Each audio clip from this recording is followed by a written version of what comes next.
ሰላም ሰላም ውድና የተከበራችሁ የደሴ ፋሚሊ ቤተሰቦች ወደ ቻናሌ እንኳን በሰላም መጣችሁ እያልኩኝ ይህንን ቪዲዮ ስትጀምሩ በላይክ በኮሜንት በሰብስክራይብ ጀምሩልኝ። በጣም ነው የምወዳችሁ፣ በጣም ነው የሚያከብራችሁ። ለምትሰጡት አስተያየት በሙሉ በእውነት ደሴ በጣም ነው ያስገረምሽን።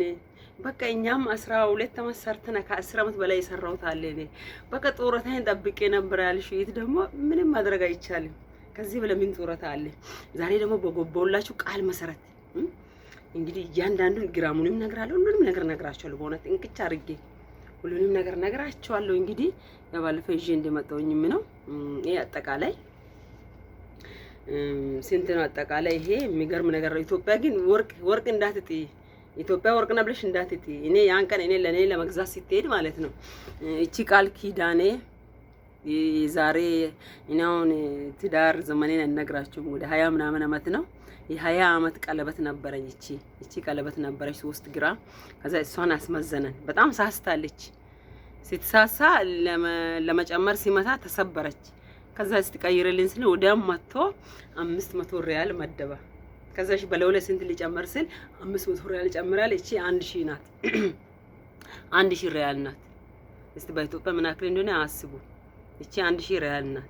እሷ ራሷን በለው ላይ 500 የጨመረችልኝ እኔን አልተመለከተኝም። እንግዲህ እያንዳንዱን ተነንቱን አሳያችኋለሁ ብያለሁኝ። በነገራችን ላይ ግራም ልንገራችሁ። ግራም 21 ካራንት 380 ሪያል ነው።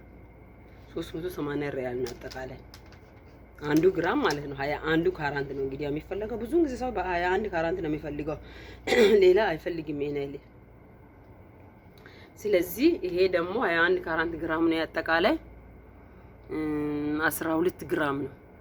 አጠቃላይ 12 ግራም ነው። የእጄ 3 ግራም፣ የጆሮዬ 3 ግራም 6 ግራም አይደል? ይሄ ደግሞ 8 ግራም ነው። ይሄ 8 ግራም ነው። ይሄ 8 ግራም ነው። አባዙት እናንተ በብር ስታባዙት ትደርሳላችሁ። እቺ 3 ግራም ናት። በጣም ትልቅ ናት። ደግሞ ውበት አላት። ከቃል ኪዳን ጋር ስታደርጓት በጣም ታምራለች። በጣም ውብ ናት። ምን ልበላችሁ። ስለዚህ አጠቃላይ ስንት ግራም መሰላችሁ? 12 እና 3 15 ግራም ነው። ከቃል ኪዳኔ ጋራ 15 ግራም ነው። እቺ ደግሞ ግማሽ ግራም ናት።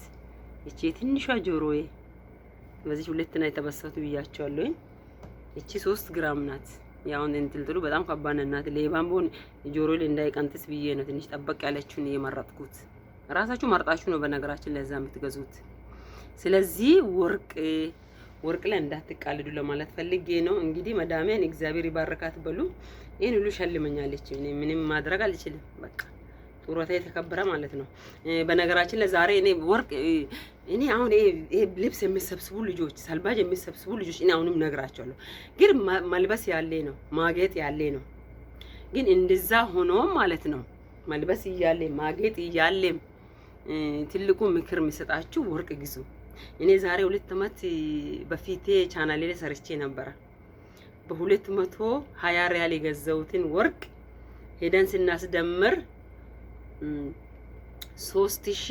3150 ሪያል ደምሩ። እስቲ ምን አክል ተረፈ አስቡ። በ2 አመት ውስጥ እጥፍ ነው የተረፈ።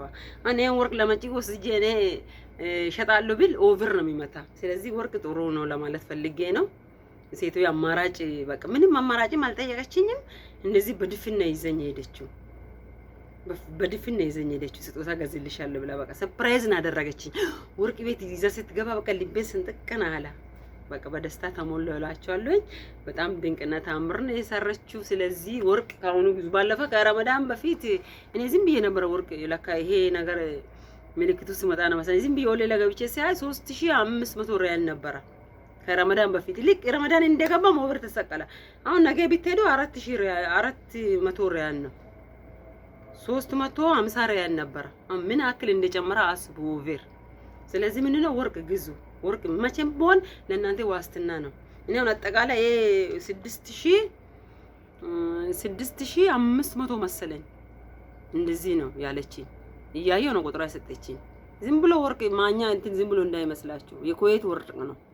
በቃ ሰውዬ ራሱ ሲከራከር ነበር። የሳውዲ አይደለም የባህሬንም ጥሩ ነው፣ ግን እሷ ኩዌት መረጠችኝ።